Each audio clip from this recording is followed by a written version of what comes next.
More and more people continue to move to the Triangle. That means there's a lot more congestion, so transportation workers are looking for ways to ease that with limited dollars. Bruce Mildorf has more on a creative traffic circle that addresses the primary flaw with roundabouts. Whether it's here on Hillsborough Street by NC State or over in Cary, more and more drivers are coming across roundabouts. But now there's something kind of like a roundabout part 2, called a super circle. Roundabouts are a relatively new concept in the Triangle. Reviews remain somewhat mixed. I like them.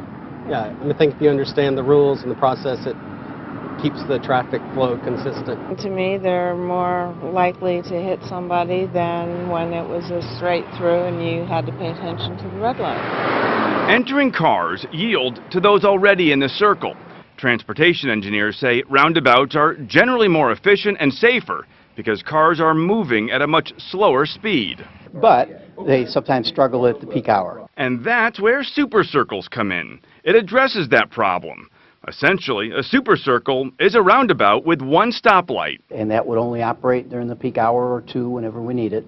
But the idea there is that signal on that one approach, when it turns red, it frees up space in the circle. Joe Hummer, a traffic engineer in Detroit, was asked by Triangle leaders to study super circles. He found if used right, they could replace some traditional intersections. We didn't used to think a roundabout was possible, and now it will be. So there's really lots of those out there, of those kind of one-lane street or two-lane street, the moderate volume. It sounds like there's been an engineer hard at work that has analyzed the situation pretty thoroughly.